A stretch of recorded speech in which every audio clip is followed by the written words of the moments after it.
cómo un investigador, un científico, un profesional destacado puede llevar de manera sencilla la explicación de su tema y también, ¿por qué no?, dar las ideas para que nuestros jóvenes, futuros profesionales puedan desarrollar sus trabajos de investigación. Quiero darle la palabra antes de las presentaciones y que empecemos a intervenir al Magíster Segundo León, nuestro director de investigación, para que nos comente cuál sería la dinámica de este Café Conciencia, el Vicerrectorado de Investigación.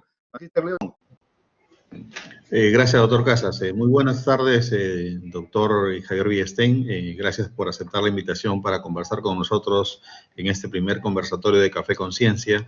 Gracias, doctor Casas, doctor Elías, por las facilidades para poder realizar este evento, el cual va a ser un evento mensual aquí en la Universidad Privada San Juan Bautista.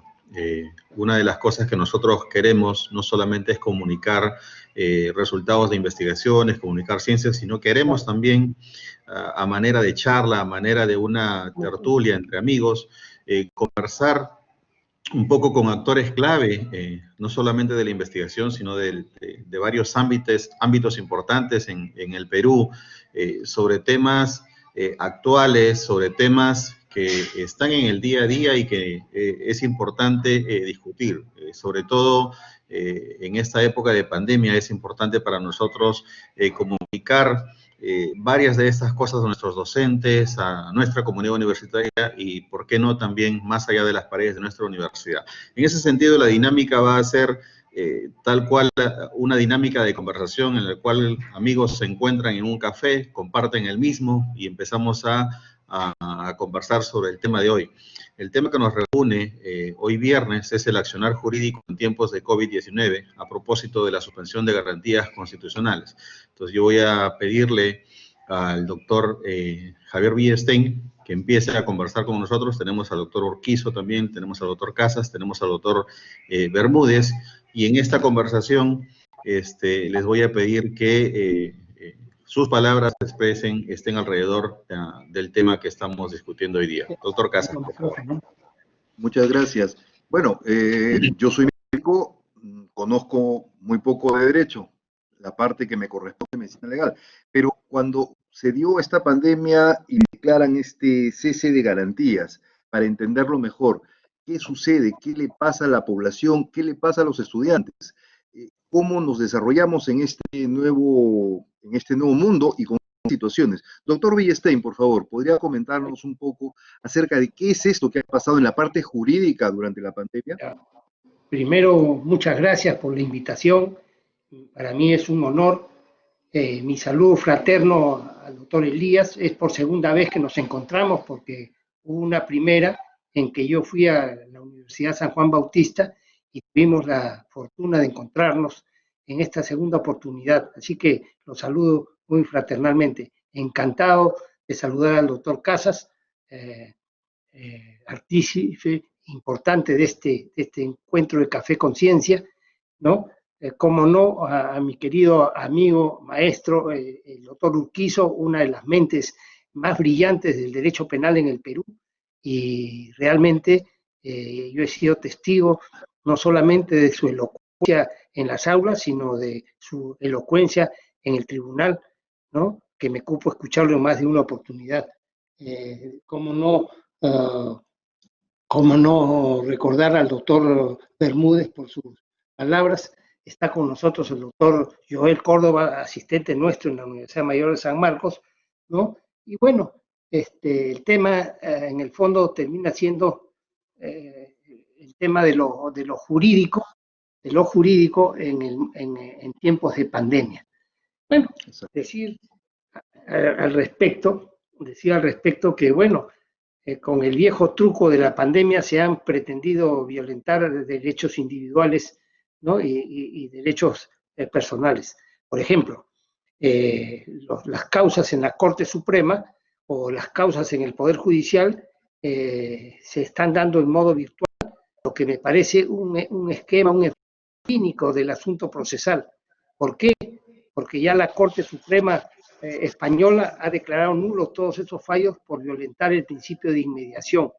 Doctor Villestein, bien. Disculpe que le corte una curiosidad. Parece que su cámara no estuviera conectada. ¿Cámara?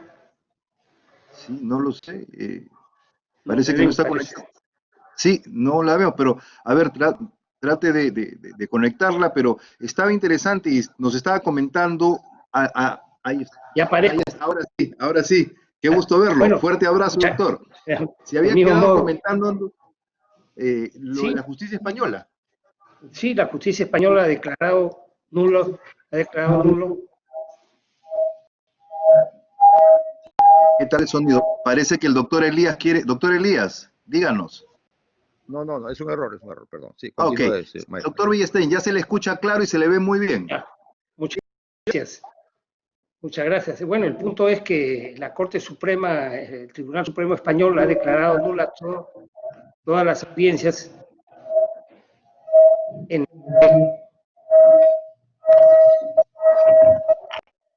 Tenemos un eco. Bueno, estas cosas pasan cuando uno transmite en vivo.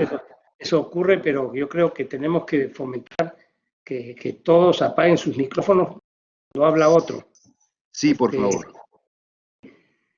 Bueno, decir que la Corte Suprema Española ha declarado la nulidad de todos los fallos en los que se ha violentado el principio de inmediación. El principio de inmediación consiste en que en modo real, no en modo virtual, en modo presencial, no en modo virtual, se tiene que ver al demandado, al procesado, al inculpado. Y eso es verdad. Es verdad, porque el espíritu se expresa mejor en forma presencial que en forma virtual. Ese es un primer punto de las consecuencias de la pandemia en el mundo jurídico. El otro punto es la calamitosa manera como el gobierno, sin pretender hacer política, pero es la primacía de la realidad, el gobierno ha manejado esto de la pandemia. Para comenzar, ¿no? En algún momento se dispuso que los mayores de 60 años o de 65 años no podían salir a la calle. Cuando Konrad Adenauer salvó a Alemania a los 80 años y Winston Churchill ganó la Segunda Guerra Mundial tomándose una botella de whisky al día, ¿no? Y pasado los 70 años con toda certeza. Entonces, pues, no nos olvidemos que en los primeros 25, 30 años estamos cultivando y nuestro mejor momento de rendimiento es a partir de los 40, 50, 60, 70 y 80 años, si es que no son 90. Esto lo digo porque el gobierno, en modo absolutamente burocrático, a partir del límite de edad de jubilación de los burócratas, y pretendió restarle pues protagonismo a nosotros, los mayores de 70 años. Digo mayores de 70 años porque yo parezco de 42, pero tengo 71, y si me están viendo en las cámaras medio viejón es porque la cámara está siendo engañosa, antes que nada. Bueno, ese es otro tema, otro punto que ha ocurrido con ocasión de la pandemia.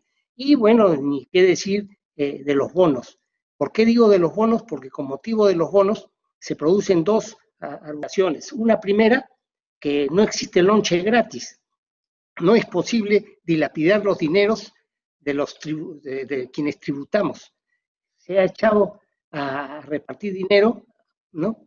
Por quítame estas pajas, fomentando primero las aglomeraciones en el Banco de la Nación, con lo que, contrario censo, se produjo un aumento de los contagios. Y segundo, se dilapidan recursos que podríamos necesitarlos, por ejemplo, para la compra de vacunas o para otro tipo de situaciones como los equipos médicos orientados y destinados a combatir el COVID.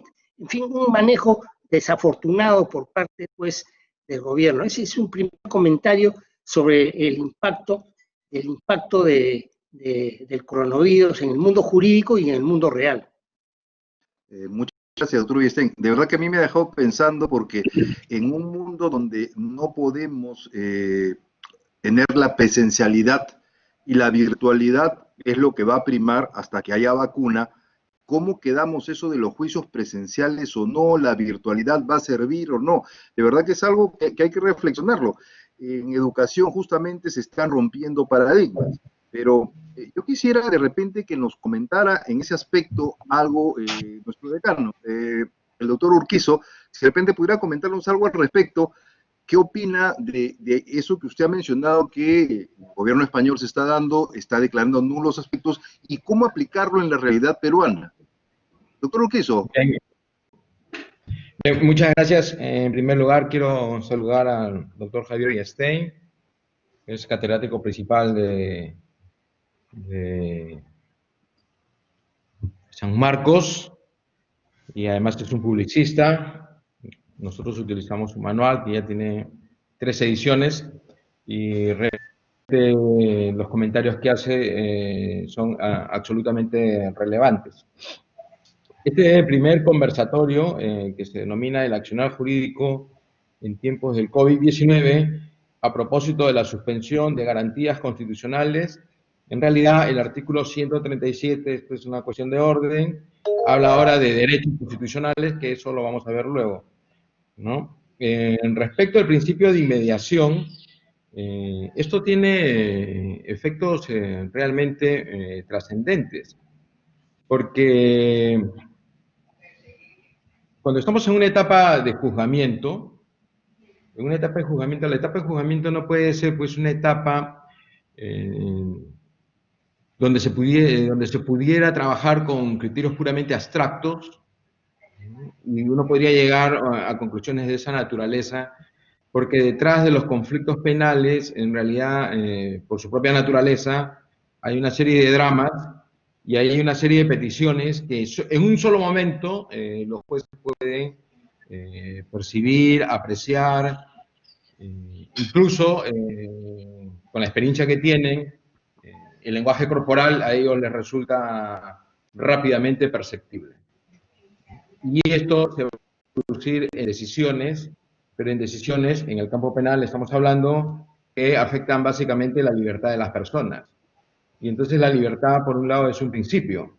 Y entonces, si es un principio y tiene rango constitucional, yo creo que merece la mejor de las atenciones. Eso, en primer lugar, siguiendo la secuela del profesor Javier Wittgenstein. En segundo punto, que además parece realmente que tenemos ciertas coincidencias, ¿no? Nosotros estamos ahora en un estado excepcional, ¿no? El artículo 137 de la Constitución del Estado así lo define, que es un estado de emergencia. Pero hay que recordarles algo, que también el BRAE tiene ese mismo régimen, en Madre de Dios también, y en la actualidad lo tenemos nosotros. La pregunta es, que además básicamente es por 60 días, ¿no? Eso es lo que dice, pero las prórrogas son indeterminadas, lo cual no sabemos si realmente tienen que ser debidamente fundamentadas, es decir, porque las prórrogas pueden terminar siendo indeterminadas.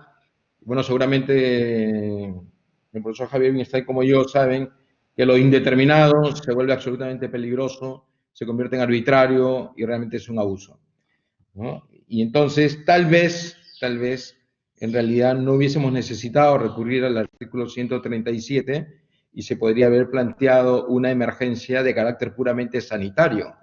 Y hubiese tenido tal vez otras posibilidades y un desarrollo nuclear que, como lo ha dicho también, probablemente todos esos dineros del Estado hubiesen sido claramente definidos para poder buscar la mejora de la salud y el mantenimiento de la vida de los ciudadanos. Esa sería una primera línea que yo básicamente comparto con él, y quisiera aprovechar también para preguntarle si él considera, ¿no? Porque a partir de todos estos hechos han aparecido colateralmente ya indicios de corrupción, no hay que ir muy lejos para plantearlo, si él considera que en este momento el Poder Judicial está actuando con la agudeza que se requiere para tener un control lo más posible, y también me refiero al Ministerio Público, sobre estos sucesos que realmente laceran las bases mismas y genera una desconfianza en la ciudadanía. Eso es lo que quería comentar. Gracias, doctor Urquizo. Está también en la sala el doctor Bermúdez. No sé, doctor Bermúdez, si tiene también opinión al respecto. Muchísimas gracias, en primer lugar, a la Universidad San Juan Bautista por esta oportunidad de tener un gran, bueno, yo diría, jurista en nuestras aulas virtuales, como es el doctor Villestein. Es cierto, él fue en su momento director de la escuela, de la unidad de posgrado de Derecho en la Universidad Nacional Mayor de San Marcos. Cuando yo comenzaba a dictar ya en San Marcos, el doctor era quien dirigía la unidad.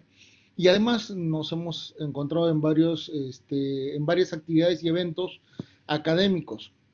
Yo saludo su participación porque además tiene una visión muy especial, muy particular, que no sigue el mismo patrón de muchos académicos, porque de alguna manera lo que dice es totalmente cierto, es correcto. Cuando comenzamos a analizar sobre la perspectiva de lo que dijo el doctor Villestein, de que la oralidad, de que las audiencias virtuales, de que todos estos mecanismos procesales están siendo cuestionados, y ya en España, por ejemplo, ya se debatió este tema, yo solamente podría decir, para ratificar lo que está diciendo magistralmente el doctor, un detalle. ¿Y cómo es que entonces van a poder evaluar a las personas, por ejemplo, en situaciones de violencia familiar, cuando el juez está en una computadora, cuando el fiscal está en otra computadora, cuando el perito está en otra computadora y eventualmente las partes afectadas no tienen acceso a la computadora, donde eventualmente las situaciones de violencia familiar en zonas periféricas de las ciudades o eventualmente en el interior del país resulta sumamente complicado de poder atender?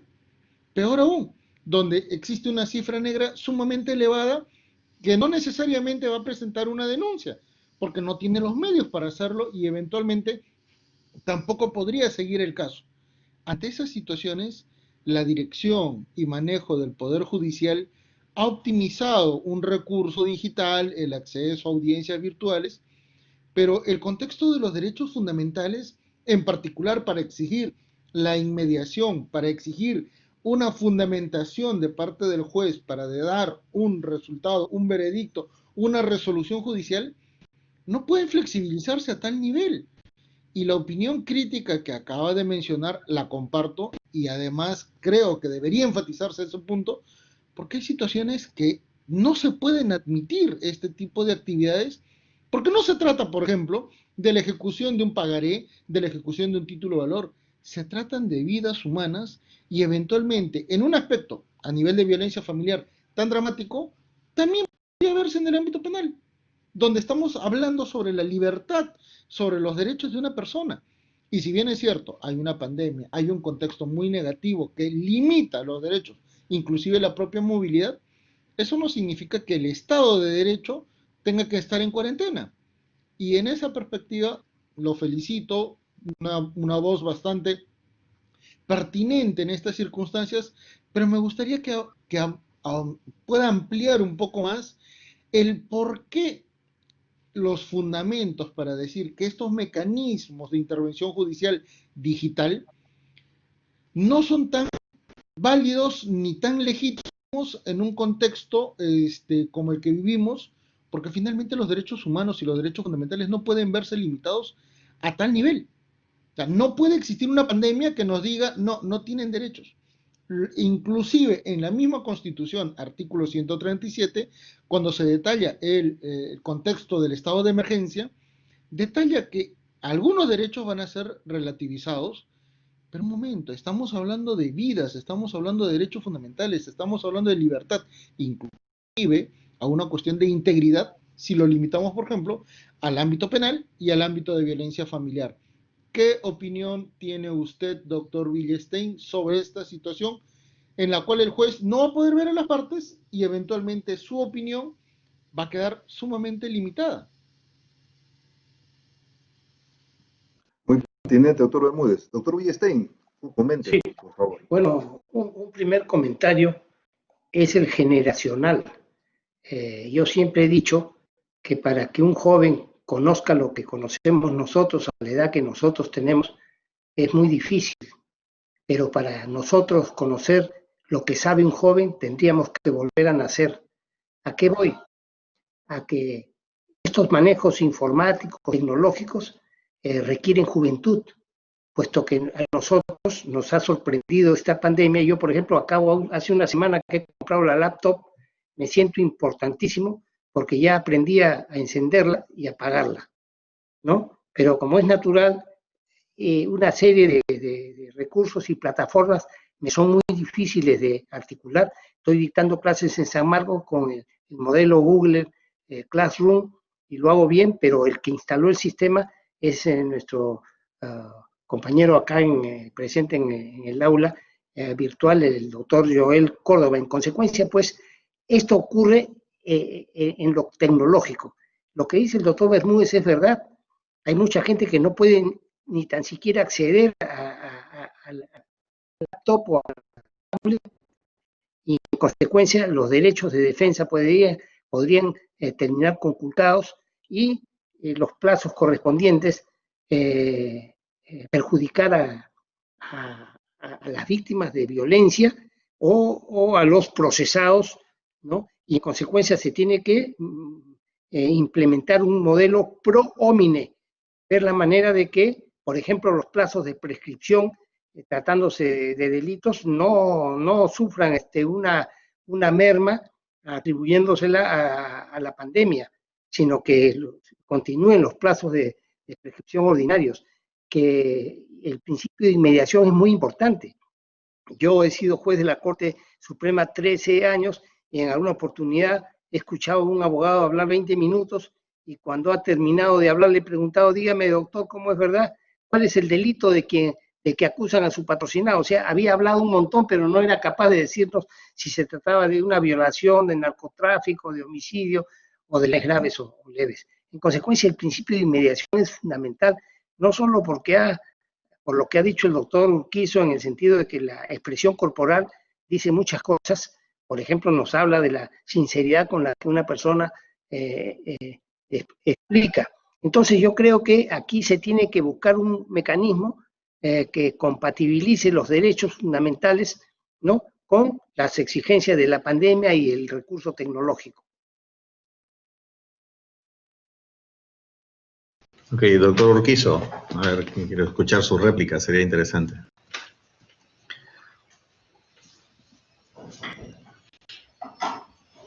Bien, yo en realidad estoy totalmente de acuerdo.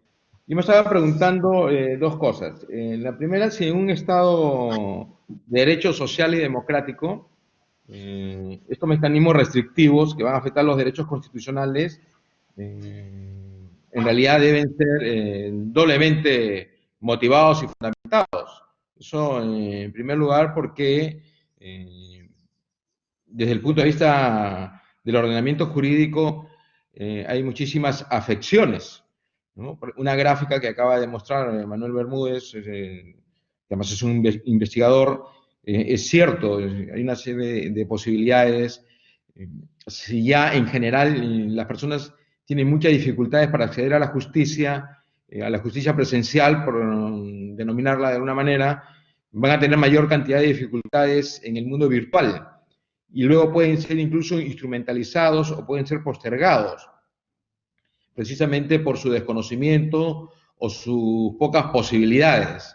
Con lo cual es insuficiente plantearse, miren, vamos a tomar medidas desde el punto de vista puramente sanitario, pero lo que ocurre es que esas medidas sanitarias tienen fuertes consecuencias en el mundo jurídico, ¿no? Y para no ir tan lejos de esa perspectiva, tendríamos que revisar, por ejemplo, lo que ha ocurrido con todas estas prisiones preventivas.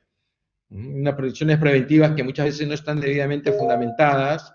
Y alguna vez lo ha dicho en alguna conferencia el profesor Javier Villestein, que resultan precisamente poco proporcionales, porque la segunda línea de la proporcionalidad, que es la necesidad, conforme lo decía Robert Alexis, bueno, no se justifica muchas veces, o que le hagan agregados a las normas como que tienen baja densidad, mínima densidad, mucha densidad, que no está en la ley y de pronto aparecen pues rubricadas en el sentido de que son elementos aparentemente legitimantes, pero que básicamente vulneran los derechos de las personas. Eso desde el punto de vista del Estado de Derecho. Y la otra preocupación es si realmente el diseño que ya ha aparecido por estas situaciones del COVID-19, que es una pandemia, en realidad se está volviendo una normalidad. ¿Qué significa una normalidad? Ya había mencionado antes que en el BRAEN existe estado de excepción, en Madre de Dios existe estado de excepción, y cuando uno plantea una normalidad para este tipo de sociedad, en realidad estamos reduciendo muchas áreas esenciales para el desarrollo de la patria. Por ejemplo, todo el tema político se halla bastante tiene muchísimas restricciones en sus actuaciones, ¿no? Porque no es lo mismo tener una actividad presencial que una actividad virtual, por un lado, y hemos visto nosotros cómo el tema de la educación ha tenido que ser refortalecida, no todos lo han logrado, ciertamente es casi, podría decirse, un privilegio en este momento de tener una participación abierta virtualmente porque el sistema Blackboard de nuestra universidad lo permite, ¿no? Y también permite que muchísima gente se pueda unir a nosotros y discutir y participar.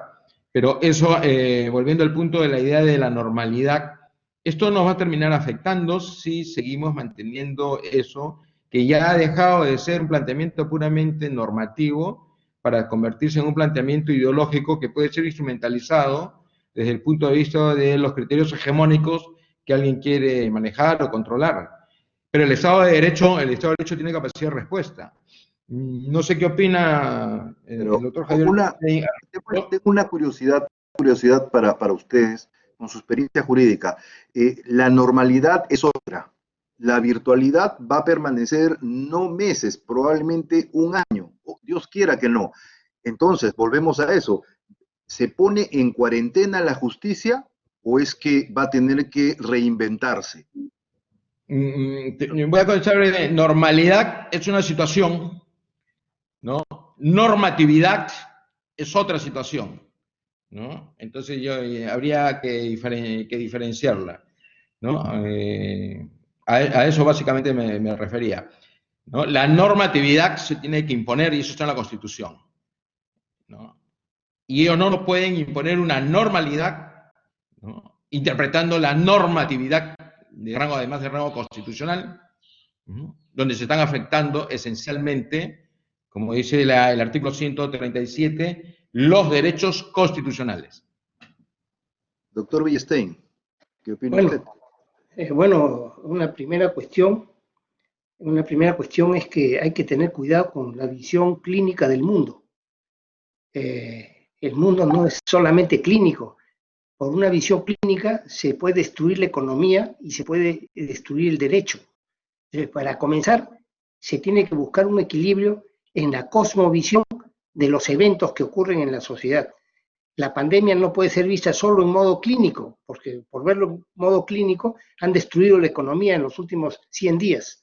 Eso, primer punto. Segundo, en cuanto al criterio hegemónico del que habla el doctor Urquizo, es muy importante frente al concepto o al criterio hegemónico oponer el principio de legalidad del que es experto el doctor Urquizo, y yo soy un seguidor de la tesis según la cual el principio de legalidad es en el sistema eurocontinental y en el sistema latinoamericano y peruano es fundamental el principio de legalidad. ¿Esto por qué lo digo?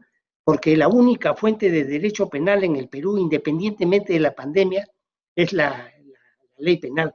Y esto lo digo porque con ocasión, por ejemplo, del lavado de activos, se ha pretendido, y hay que tener cuidado que a la sombra de la pandemia se desarrollen esos conceptos, se ha pretendido desnaturalizar el lavado de activos, ¿no? Contaminarlo y pasar por alto el delito fuente que es tan importante en este momento, pero en modo y según criterio hegemónico del que habla el doctor Urquizo. O sea, corremos el riesgo de politizar de modo tal, ¿no?, que al amparo de la pandemia se termine persiguiendo a los oponentes, a los detractores, a los rebeldes al modelo político que pretende implementar el gobierno.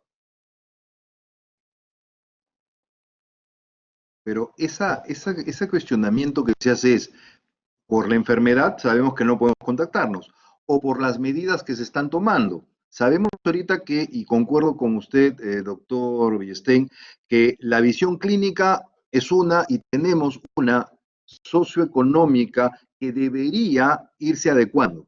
Y eso es real. Hemos visto resultados en el Perú y en el mundo. Pero sí me preocupa muchísimo entender que estamos en un estado de excepción, donde no hay garantías. Quiere decir que yo levanto las garantías y podrían hacer otras cosas. El doctor Urquizo comenta que tenemos sitios en el Brain, por ejemplo, donde ya se han acostumbrado a ese es su nuevo status quo. Pero el mundo y la justicia peruana entra en un estatus diferente. Entonces, la cuestión es, la virtualidad, que es la herramienta que tenemos que usar por ahora, ¿influye en toma de decisiones o son algunas normas que aprovechan el estado de emergencia y, entre comillas, usan a la virtualidad? ¿Cómo lo ve usted? Yo lo veo de esa manera. Yo creo que hay derechos y garantías que no pueden ser conculcadas, ni siquiera en modo transitorio ni con el argumento de la pandemia. O sea, hay cuestiones como, por ejemplo, las recomendaciones que usemos mascarillas, la distancia social, el lavado de manos, todo muy bien. Inclusive, pero una cosa es eso y otra cosa es agarrar a golpes a los ambulantes, ¿no? Con el argumento. Entonces, el tema es que se tiene que manejar con un criterio no solo clínico, sino también jurídico, porque hay derechos que no hay pandemia que justifique ser violados.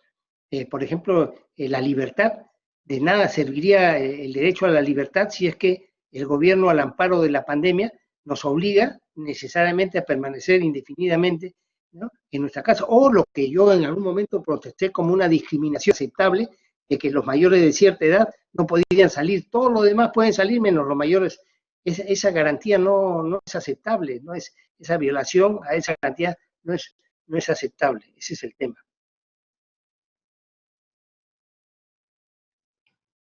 Interesante. No sé, segundo, ¿qué opinas tú en el ámbito que también nosotros nos desarrollamos? ¿Cómo se ve esto? Bueno, en teoría el gobierno ha adoptado algunas medidas en favor de proteger a la niñez y proteger a la tercera edad, ¿no? Lo otro que tenemos acá, y no estoy seguro si tiene que ver con el derecho, probablemente nuestros invitados puedan discutirlo, es el tema de que para muchas de las cosas que nosotros estamos aplicando hoy en día no ha existido evidencia y recién estamos tratando de construir la evidencia. O sea, muchas de las normas, de las indicaciones, muchas de las situaciones que estamos viviendo están basadas en decisiones más que nada políticas, algunas de estas técnicas, pero como bien ha establecido ya el doctor Villestein y ha comentado el doctor Urquizo, no necesariamente están dentro del ámbito de la legalidad, ¿no? Entonces, no sé qué opinan de esto nuestros invitados, del tema de que estas decisiones técnicas se hayan convertido finalmente en la norma con algunas excepciones.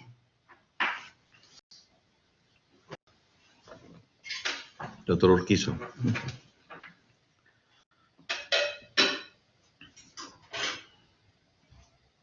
Bien, sí, efectivamente es un tema que de una u otra manera tiene que llegar a su punto final y tiene que llegar a su punto final pues desde un punto de vista estrictamente constitucional.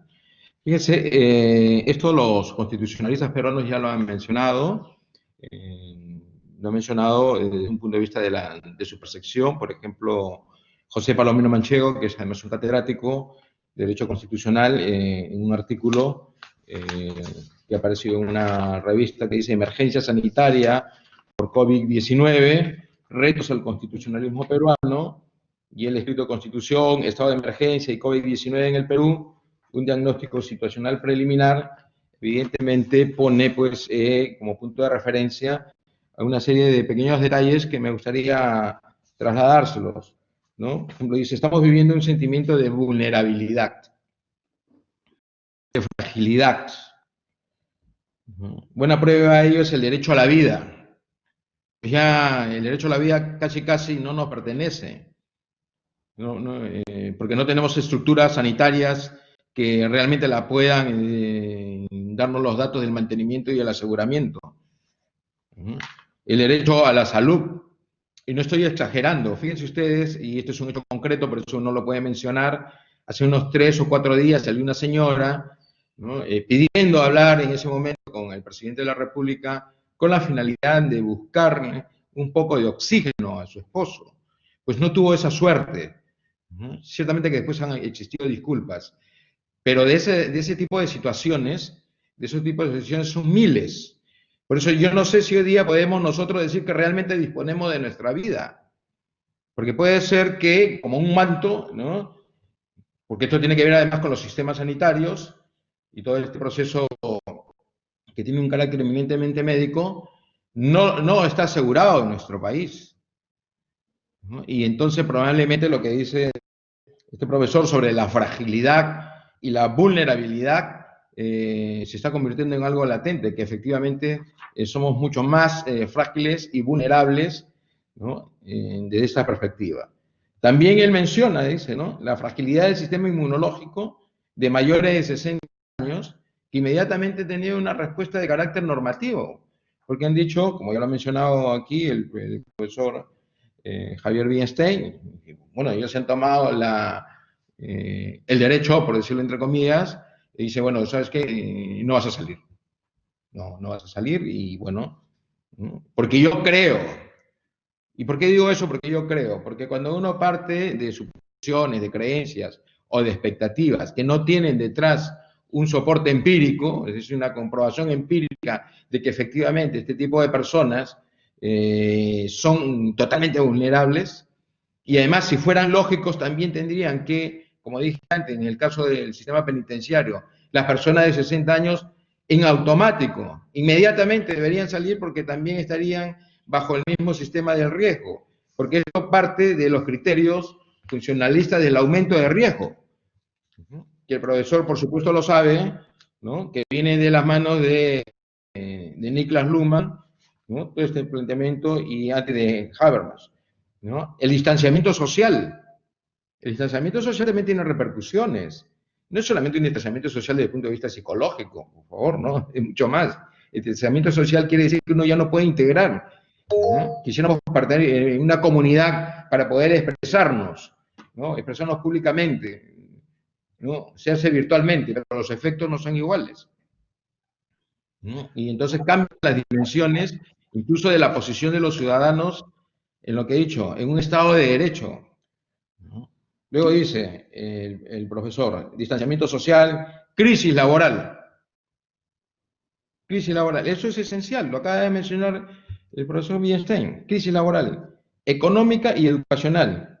Y por supuesto, dicen una afección al mundo jurídico, ¿no? Entonces, colateralmente a ello se exalta, ¿no? Se exalta, dice, respecto a la población civil, los trastornos depresivos de ansiedad y obsesivo-compulsivos para mantener a raya la limpieza.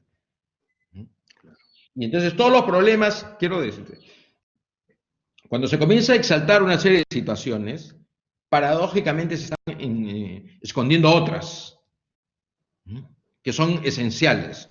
Y algo que no es transparente hasta donde se puede percibir, que creo que es importante para todos nosotros los peruanos, ¿no? Es el manejo de los bienes públicos. Que me parece que eso es algo importante, ¿no? Y ahora, lamentablemente, tenemos una serie de situaciones complejas en el Ministerio Público, cuando el Ministerio Público debería estar ahí al pie con la finalidad de poder ejercer el poder que la Constitución le ha concedido, ¿no? Y controlar y ver qué es lo que tiene que neutralizar a fin de que no tengamos luego, cuando acabe esa pandemia, estas historias tan avasallantes para nuestro pueblo, ¿no? De casos de corrupción que tienen unas dimensiones inimaginables. Eso es lo que quería mencionar. Muchas gracias. Y Hay una pregunta. punto, Sí, doctor. Sí, hay un tema bien importante y es bien valiosa la preocupación que expresa el doctor José Urquizo Lachea en lo que respecto a la Constitución.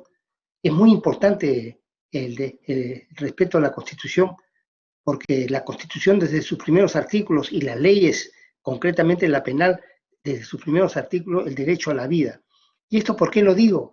Porque ha habido un momento en que los médicos del sistema de salud pública, aun cuando no sabían mucho, porque han descubierto el pasado el aporte de los italianos y los británicos, no sabían mucho y ya estaban decidiendo quién debe vivir y quién debe morir.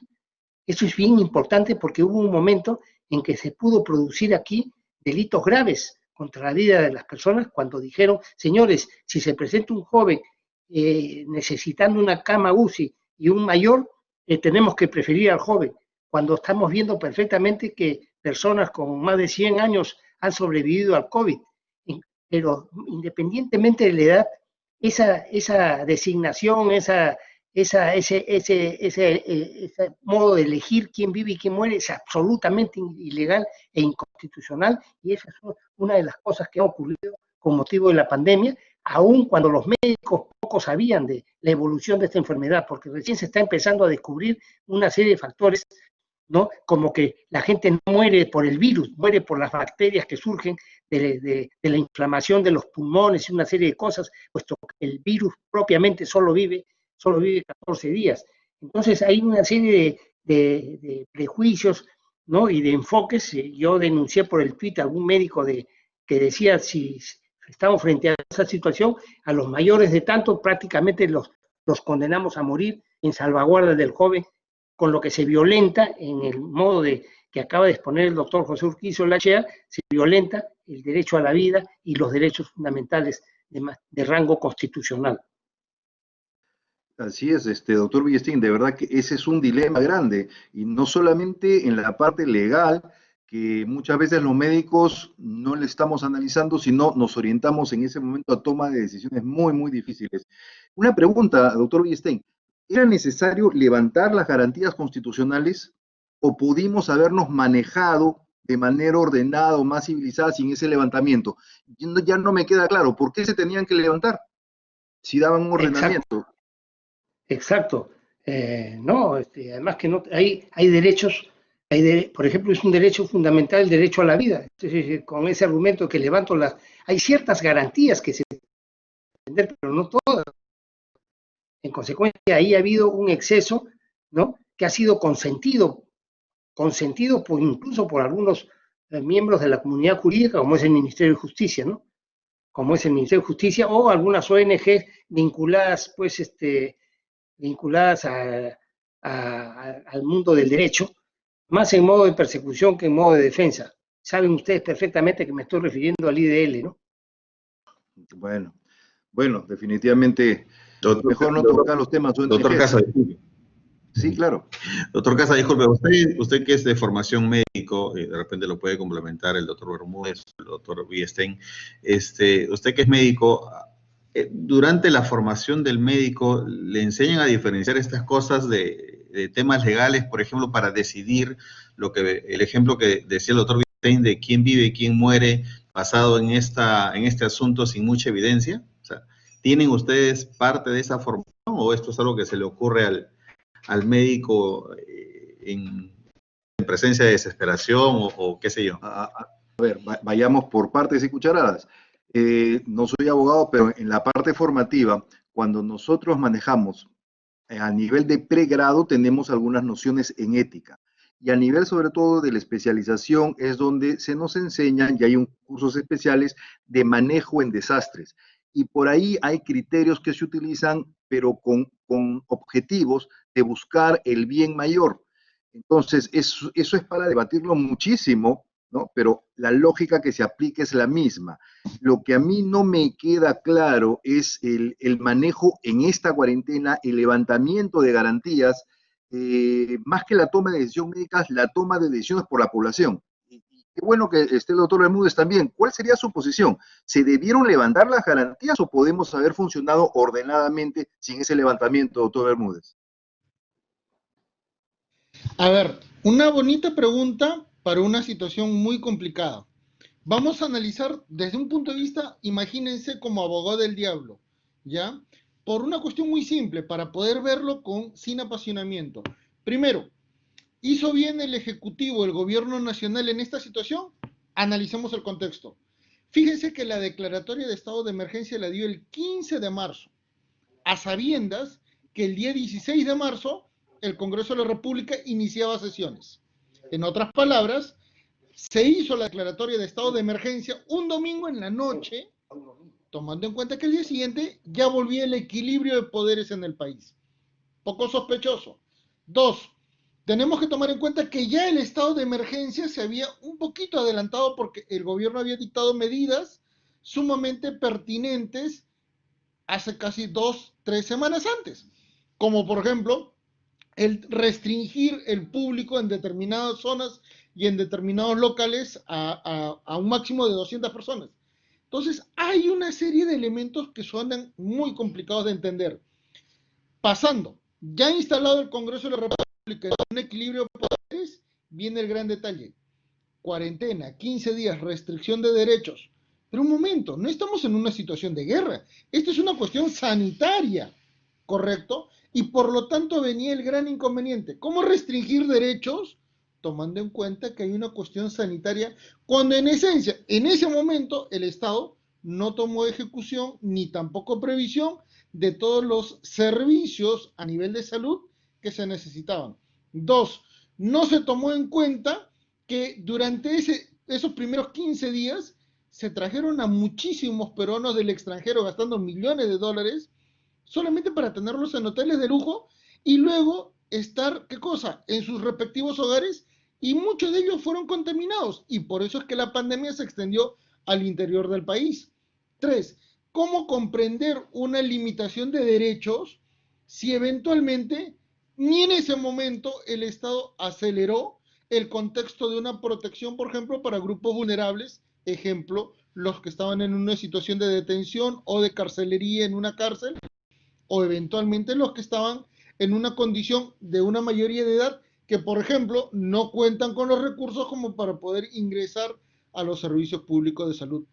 Es bastante complicado de entender entonces las idas y vueltas que dio el gobierno, más aún, recuérdense ustedes, que durante los siguientes 15 días estableció, ¿qué cosa?, un plan tipo persona placa para poder decir 3 días a la semana mujeres, 3 días a la semana varones, con lo cual el número de contagios literalmente se triplicó. Entonces, no guarda coherencia lo que hace la mano derecha con la mano izquierda en el gobierno, y esto permite decir, si al final tenemos que evaluar a todo un órgano, a toda una institución por los actos que ejecuta, las medidas restrictivas de libertad, las medidas sumamente, inclusive hasta punitivas, de limitación de derechos fundamentales, no guardaba coherencia con el estado de emergencia sanitario. Y ese es un gran error. Ese es un gran error. Porque si no, imagínense que hasta el segundo mes de cuarentena, la gran mayoría de los afectados, ¿quiénes eran? Policías y miembros de las Fuerzas Armadas, a los cuales, por cierto, por una cuestión institucional, no se les permitía detallar las limitaciones con las cuales se ejecutaban sus actividades. Entonces, hay una serie de falencias que nos permite decir, menos mal que fue una emergencia sanitaria. ¿Cómo hubiera actuado el Estado en una situación de estado de guerra? Lamentablemente, vemos que hay una falta de planificación, hay una falta de organización, y sí, se han afectado derechos, y lamentablemente el perjuicio no es solamente la cantidad elevadísima de fallecidos que tenemos, sino que también el Estado de Derecho literalmente ha estado limitado, y literalmente el gobierno lo ha puesto en una cuarentena que ojalá salga muy pronto. Gracias, doctor. Interesante. Y quiero pedirte un favor, segundo. Sí. Estoy viendo que ha entrado a nuestra sala nuestro señor rector, doctor Urrelo. Qué gusto de verlo. No sé, ¿algún comentario a nuestra mesa, doctor Urrelo? Sí, muy buenas tardes, doctor Villestein, doctor Bermúdez. Es un gusto saludarlos y tenerlos acá acompañándonos en esta reunión. En verdad, yo quiero felicitar en primer lugar al doctor Casas por haber tenido la gentileza y el acierto de invitarlo a esta reunión. Creo que su conocimiento, su versación sobre los temas jurídicos nos ilustran mucho de lo que viene ocurriendo en el país, ¿no? Y sobre una realidad que lo estamos sufriendo todos, ¿no?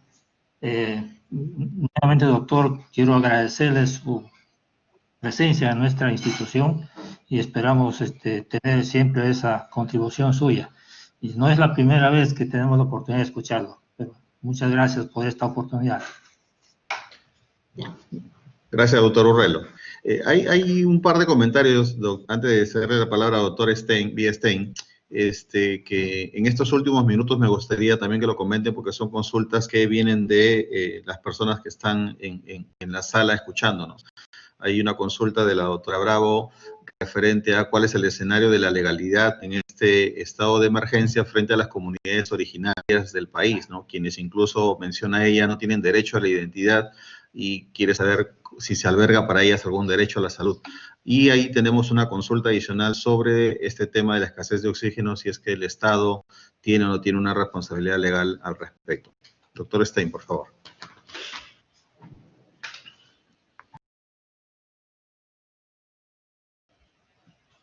Doctor Stein, su micro creo que está apagado. Sí. A ver, probando. Listo, ¿Probando? ya se le escucha, ¿Listo? ya se le escucha, doctor Stein, gracias. Muchas gracias, se ha apagado solo. Bueno, para saludar al doctor Urrelo, al rector de la Universidad San Juan Bautista, ¿no? Y agradecerle su participación en esta jornada como primer punto. Como segundo punto, expresar mi absoluto acuerdo con todo lo que ha expresado el doctor Bermúdez en relación con el Estado de Derecho, en el sentido de que bueno, pues se han violentado derechos fundamentales de modo innecesario. Además, decir que si bien existe la tabla de Carneades como una causa de inculpabilidad, cuando dos náufragos uno decide salvarse a expensas del otro en alta mar, eso lo puede decidir uno respecto del otro, pero no el médico de un centro hospitalario. No puede decir el médico quién vive y quién muere, independientemente de la edad, porque eso sería probablemente una forma de genocidio, puesto que se trata de administrar prácticamente quién vive y quién muere. Y bueno, en cuanto al Estado de Derecho, decir pues que bueno, en las poblaciones originarias, como pregunta la doctora Bravo, en el Perú pues existe, quierase o no, existe discriminación natural independientemente de la pandemia. Pero también es verdad que hay una absoluta falta de presencia del Estado en las llamadas comunidades originarias. Más de 40 horizontes culturales hay en la Amazonía, horizontes culturales más de 40. Hay distintos lenguajes en la Amazonía. Sin embargo, el Código Penal y el Código Civil es uno solo para todo el territorio de la República. Entonces existe pues una discriminación jurídica per se, por decirlo de alguna manera, sin contar la pluralidad de ámbitos antropológicos y jurídicos que hay en la serranía del Perú, en los Andes. Entonces, pues, el Perú es un país absolutamente diverso en el ámbito geográfico, en el ámbito topográfico, porque tenemos diversas alturas en el territorio nacional, y es diverso en biodiversidad y, como no, diverso en grupos humanos, en grupos sociales y culturales. Pero el Estado no tiene presencia en esas latitudes. En consecuencia, yo creo que este tema de la pandemia, que dicho sea de paso, no solamente es un tema de error de administración, sino había cosas que solo tenía que preguntarlas el presidente de la República a los expertos. Era un tema de preguntar. Hay cosas que eran un disparate, simplemente esto de, como dice el doctor Bermúdez sabiamente, esto de lunes, martes y miércoles en función del género, era un disparate. Otro disparate es decir, señores, no pueden ir dos en el mismo auto, duermo con mi mujer y con mi esposa en la misma cama, pero no puedo ir con ella en el mismo auto, en el mismo asiento. Un disparate total, un disparate absoluto. Después hablan de las bicicletas, pero no hablan de las motocicletas. La motocicleta es un vehículo que fue prohibido por el inútil ministro de Trabajo de su momento, ¿no? Y en cambio yo tenía que dejar mi moto para subirme en un taxi o subirme en un bus donde el peligro de contaminación era mayor. Entonces, todo el derrotero de decisiones que ha tomado el Ejecutivo es absolutamente, ¿no? Absolutamente un disparate, porque faltaba preguntar. Por ejemplo, ahora mismo yo comento en privado, en la privacidad de mi familia, digo, bueno, yo personalmente creo que no hay que ir a las discotecas, todo es muy bien, pero eso es no ponerme en la camisa, no ponerme en el supuesto del dueño de una discoteca, del dueño de un restaurante, ¿no? Por la visión clínica, autoprotectora, ¿no? Y paternalista del Estado, ¿no? Un Estado tuitivo, un Estado que violenta el concepto jurídico de la autonomía de la voluntad. En consecuencia, pues, ha habido un pésimo manejo de todo. ¿Por qué? Porque faltó escuchar, faltó oír a los expertos en la materia, porque qué duda cabe que Matuk de experto no tenía nada. Hay cosas en la vida de las sociedades que se tienen que preguntar a quien sabe. Al que genera riqueza hay que preguntarle cómo genera riqueza. No se la puedo preguntar a un filósofo, a un antropólogo, a un sociólogo. A ellos hay que preguntarle, sí, las materias de antropología, de sociología o de filosofía, pero el mundo dinámico de la economía, ¿no? El mundo dinámico de todos nosotros, ¿no? El mundo de un médico se le tiene que preguntar al médico, no se le puede preguntar a un filósofo, por muy sabio que sea este filósofo. En consecuencia, aquí ha habido pues un manejo, como muy bien dice el doctor Bermúdez, un manejo absolutamente errático de la pandemia. Y qué decir del concepto constitucional de los asuntos. Para comenzar, para el ministro de Justicia la Constitución es un misterio, entre otras cosas porque el actual ministro de Justicia es un agente de transparencia, es un sujeto que se maneja con frases hechas, ¿no? Pero no tiene la expertise que tenemos los que tenemos que litigar en los tribunales y batirnos periódicamente, ¿no? En los tribunales. Entonces, pues esto de frases hechas, eso ya pasó a la historia. Eso se lo dejamos al IDL, al señor Gorriti, ¿no? A transparencia, que dicho sea de paso, son transparentes como el petróleo, porque transparentes no tienen nada. Muchas gracias, doctor. Gracias, doctor. Yo quiero aprovechar que tenemos en la sala al doctor Cristian Mesía, que es nuestro vicerrector académico. Él es doctor en antropología y se ha tocado un punto interesante. Estos aspectos dados por esa comisión donde estuvo el señor Matuk, esas divisiones, en el aspecto antropológico, quizás, doctor Mesías, muy buenas tardes. ¿Algunos conceptos o ideas sobre lo que estamos debatiendo? Muy buenas tardes, doctor Villestein, buenas tardes, don Elías, buenas tardes, señor rector. Muy interesante, la pandemia es un problema social. Esto yo lo veo, es un poliedro de distintas facetas. La faceta social, la económica, la faceta de salud, la faceta educativa, en fin, es un problema social. Requiere un tratamiento que pueda ponderar todos los aspectos que forman parte del tema. Y en este tema sí tenemos que ser muy juiciosos y muy responsables, porque las decisiones que se están tomando, un poco los zapatos de las personas que están tomando decisiones en estos momentos, que conlleva una gran responsabilidad, ¿no? El país lamentablemente se encuentra muy fragmentado y en ese sentido muchas de estas decisiones que pueden parecer eminentemente técnicas pueden ser interpretadas con otros carices. En lo que sí me gustaría intervenir es en lo relacionado a la situación de los pueblos originarios.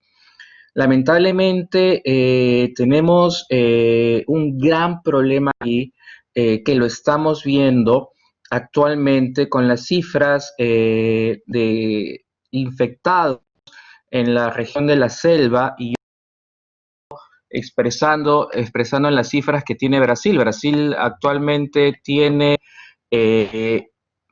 más de 84.000 muertos, 2.300.000 infectados. Estamos hablando de un país cuyo 80% del territorio es Amazonía, ¿no? Con una gran cantidad de pueblos originarios.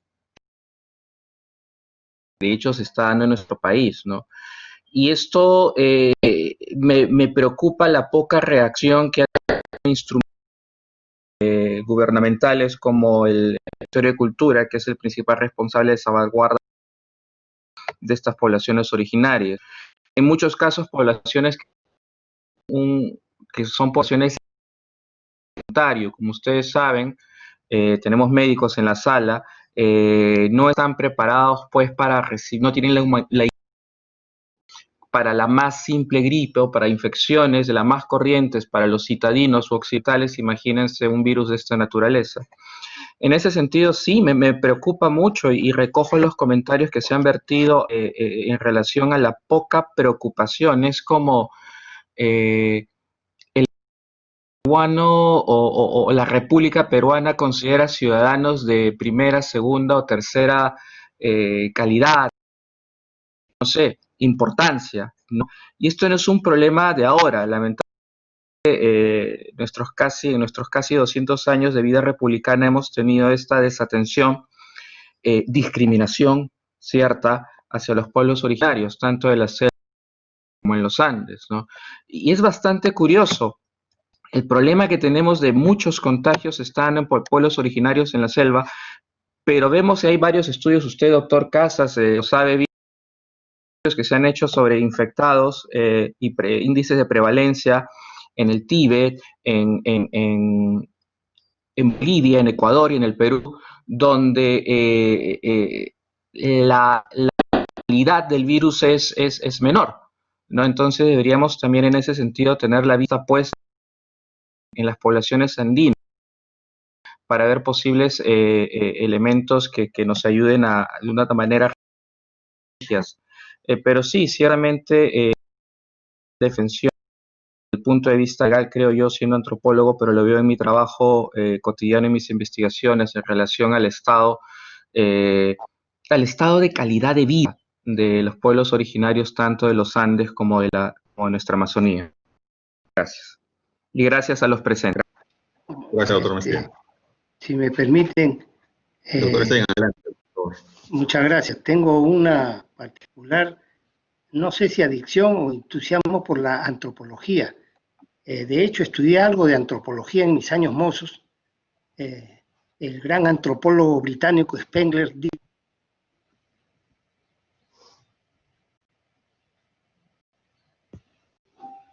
en ese extremo, digo del Estado peruano, que es una vieja puta podrida, usando un lenguaje antropológico. Soy lector de Yuval Noah Harari, Sapiens de Animales y Dioses, un antropólogo que ha publicado esta obra que se ha convertido en viral. En consecuencia, lo que dice el doctor Mesías es muy importante en la línea de considerar con mucho aplomo todo el universo, antropológicamente hablando, de las comunidades andinas y, cómo no, de las comunidades amazónicas que son importantísimas. Gracias, doctor Villestein. Doctor Montenegro, le cedo la palabra. Doctor Mesía, perdón. Doctor Mesía. Sí, no sé, de repente tiene problemas de conexión. Me parece algo interesante y no sé si se ha conectado al doctor Mesías, porque veo en sala a nuestra gerente general, que también es abogada, la doctora Miriam Esquenone, que justo está haciendo unas preguntas. Doctor Esquenone, ¿nos capta? Bienvenida, doctora. Muchas gracias por estar presente.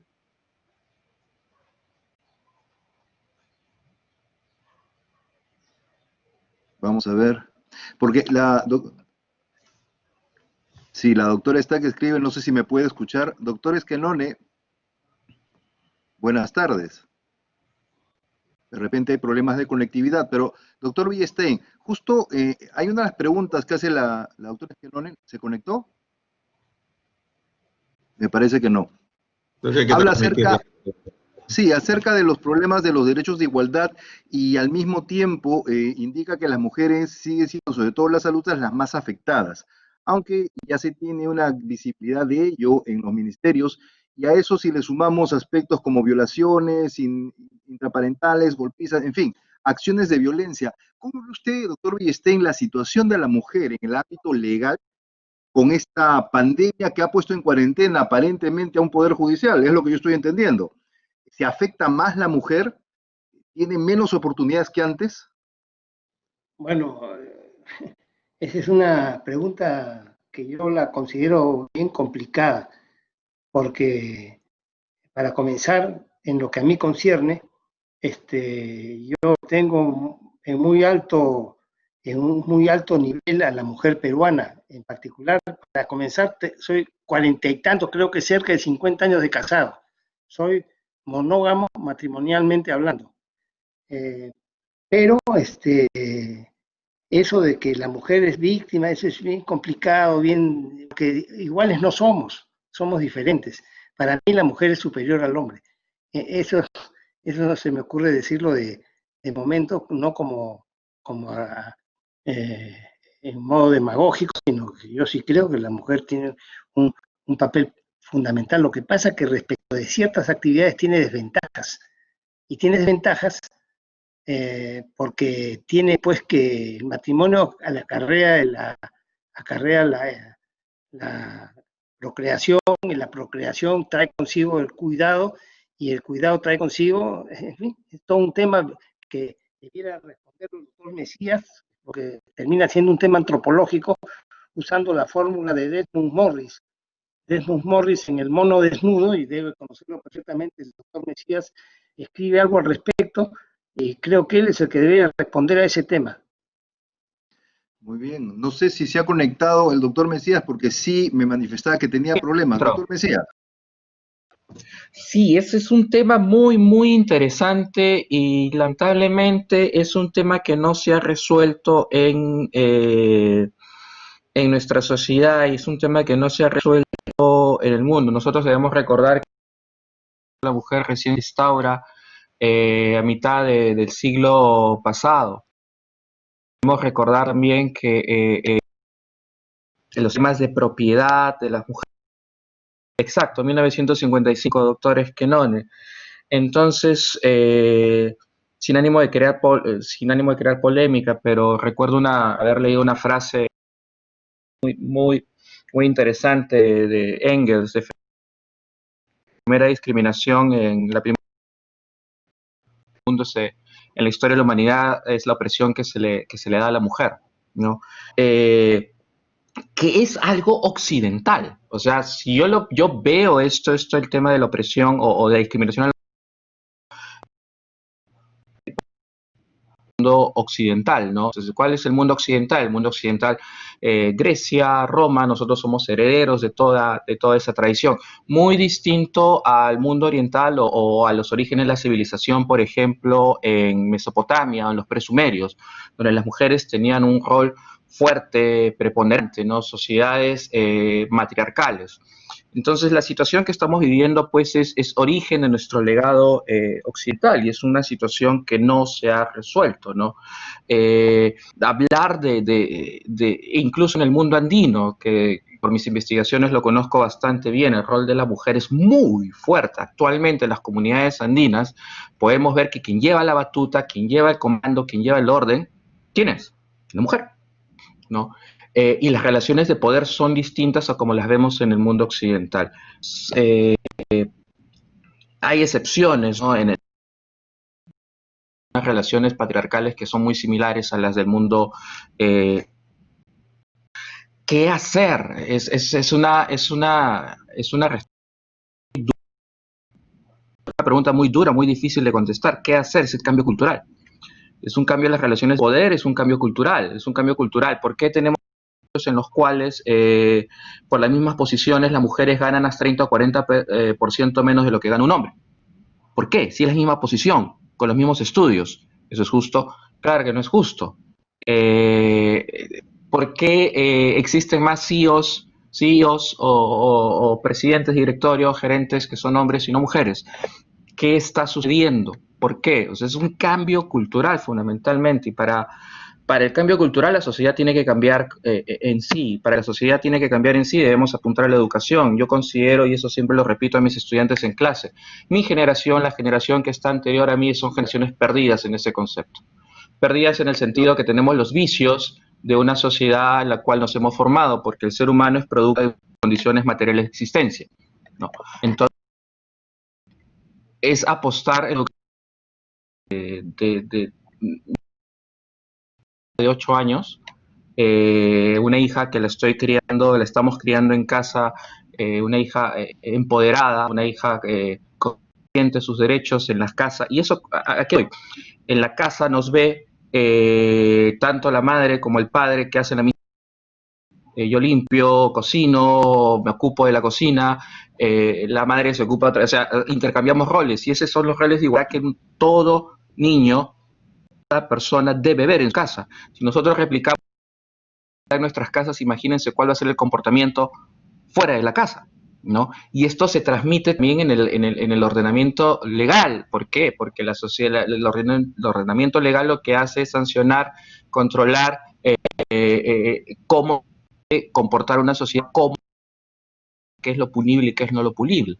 Es una pregunta sumamente complicada, que lamentablemente no tengo respuestas. Puedo tener ensayos de respuesta, pero sencillamente lo claro es que una situación clara, clarísima de desigualdad de género, y no solo en nuestro país, en general en el mundo. Doctor Mesías, muchas gracias. Y acá yo veo una gran paradoja. Particularmente, sí, yo pienso que la mujer no es igual, es superior al hombre, y biológicamente está demostrado. O sea, porque es la verdad. O sea, si ustedes vieran el proceso del embarazo, cómo se inmunosuprime la mujer para poder traer vida, es increíble. Y aún así trae vida, trabaja. Es más, nuestra generación es el que las mujeres, gracias a Dios, ya pueden tener igualdad, y tenemos mujeres que no, el ama de casa no, yo soy amo de casa, ambos estamos en la casa, ¿se dan cuenta? Y mujeres que trabajan, estudian, llevan el embarazo, fíjense, esa carga todavía, no llevan el embarazo, dan a luz, siguen trabajando. Por suerte se dio normas para lactancia y permiso, pero sí, o sea, como usted, doctor Mesías, igual tengo la suerte de ser padre de 2 hijas, y sí, su mundo de ellos tiene que ser mejor, y a ellas se les prepara para eso. Y justo yo quisiera, ojalá que pueda tener el micro presente nuestra gerente general, que es el CEO de cabeza administrativa de nuestra empresa universitaria, que es la doctora Esquenone. No sé si pudiera darnos unas palabras, si es que no tiene problemas con el micro, porque sí estamos con problemas de interconectividad. Muy buenas tardes a nuestro distinguidísimo, muy querido doctor Villestein. Siempre es un lujo escucharlo, siempre se aprende día a día de toda su experiencia y conocimientos vastos, amplísimos, integrales, diría yo.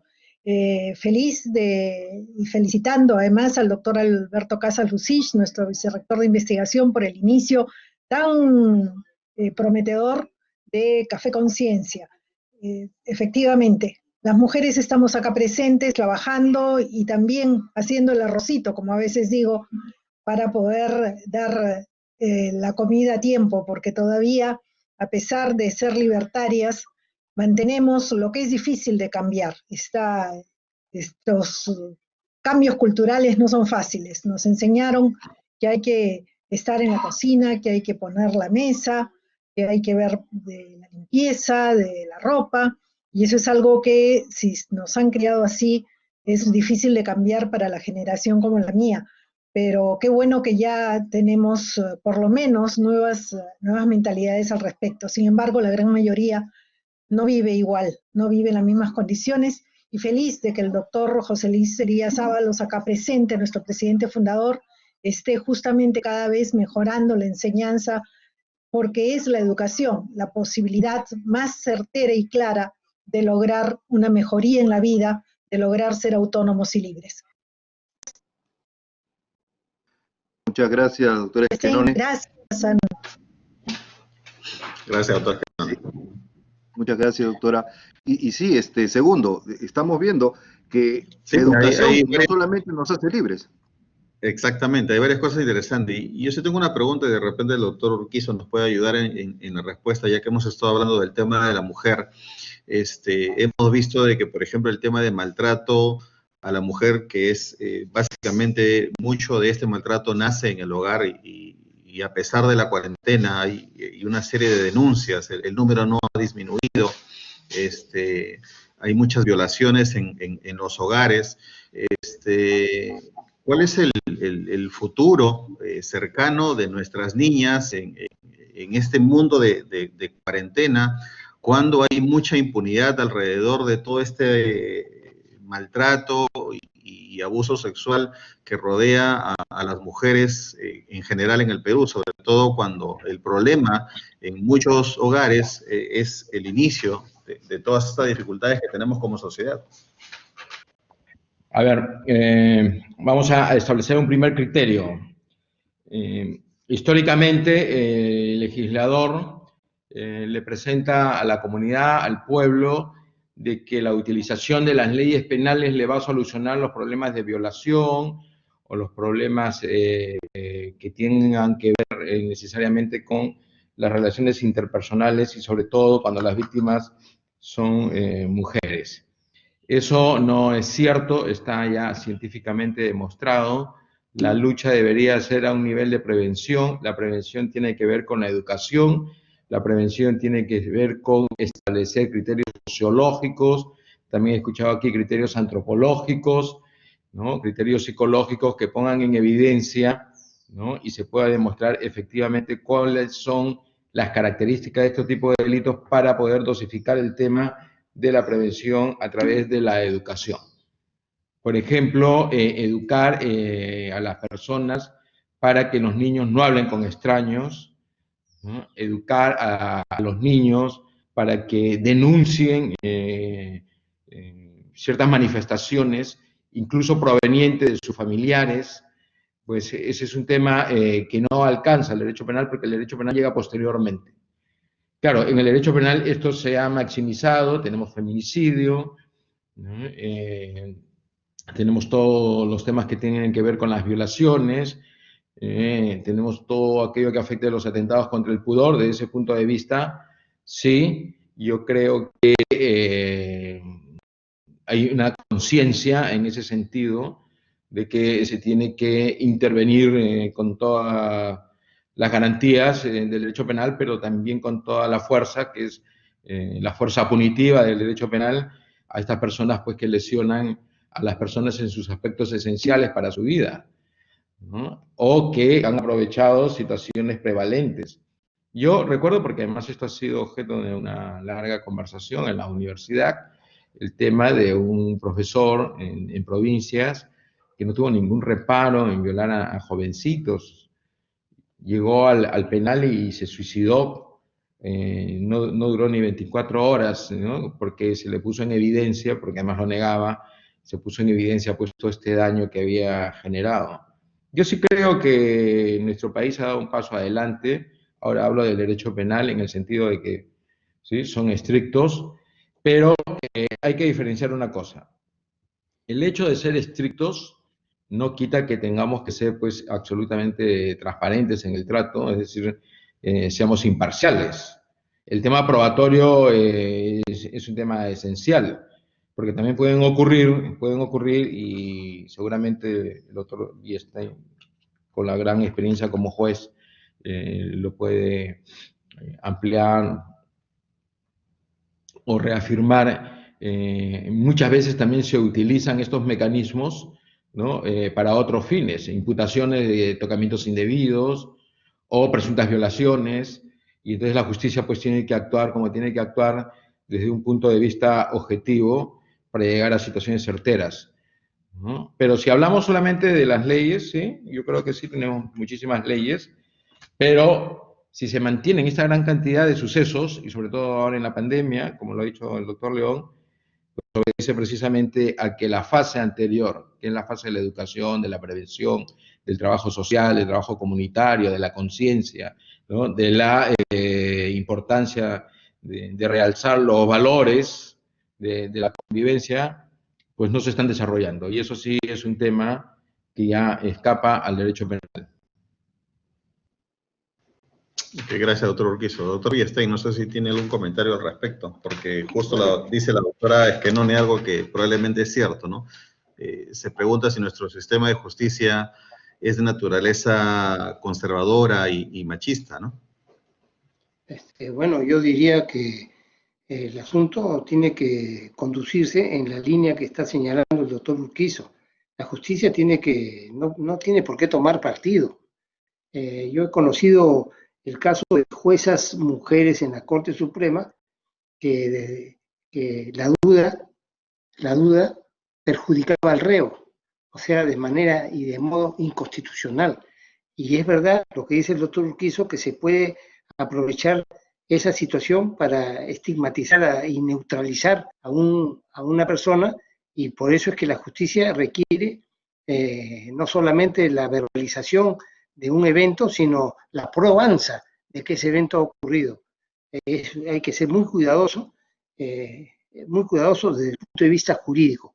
Pero en lo que concierne a la ecuación hombre-mujer, no es la solución, pero el enfoque tiene que ser no solo jurídico, sino antropológico, porque qué duda cabe, como ha dicho nuestro vicerrector, el hombre no puede parir, en cambio la mujer sí.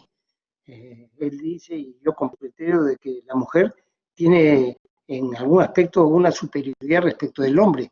Lo que ocurre es que esa superioridad, ¿no?, que le permite engendrar y parir, le quita tiempo útil para progresar, por ejemplo, en el ámbito político. Pero eso también es relativo, puesto que en este momento las lideresas más importantes del mundo son las que mejor han combatido la pandemia. No solo la presidenta interina de Bolivia, sino la primer ministro de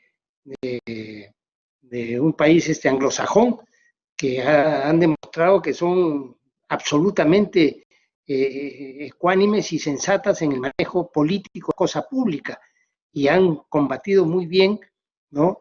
Estoy hablando de Nueva Zelanda, ¿no?, en donde la mujer, y en todos los países donde la mujer gobierna, lo hace muy bien, entre otras cosas porque el hombre puede terminar siendo un politicastro, y en el ámbito de gobierno, de hogar, el que sabe gobernar un hogar, sabe gobernar un país. Y lo digo ¿por qué? Porque, por ejemplo, en este momento en el Perú se pierde de vista lo que nos dice Mar Munier, esta extraordinaria tuitera internacional, es peruana, pero tiene alcance internacional, donde dice una cosa muy, muy importante: no existe el on-chase. Todos los gastos que hace el señor Vizcarra es plata nuestra, de los contribuyentes. En consecuencia, solamente una persona como una mujer que maneja el hogar y que entiende lo que es economía, ¿no?, puede manejar mejor un país de lo que lo está haciendo el señor Vizcarra, por ejemplo, ¿no? Ese es un ejemplo de cómo la administración de un hogar es exactamente comparable a la de un país. El señor Vizcarra se ha echado fácilmente a dar todo gratis, todo entregar, pero eso lo vamos a pagar más temprano que tarde. Gracias, doctor Villestein. Gracias. Doctor Villestein, muchísimas gracias por su presencia. Dignas autoridades de la universidad, señor rector, vicerrector, señor decano, presidente fundador, doctor Elías, nuestra gerente general, doctor Esquenone, que marca las pautas y la diferencia en cuanto a la importancia que tiene una mujer direccionando una empresa educativa tan importante como es la San Juan Bautista. Quiero agradecerles a todos y, doctor Villestein, nuevamente, muchísimas gracias. La hora nos va ganando. Muchas gracias, doctor.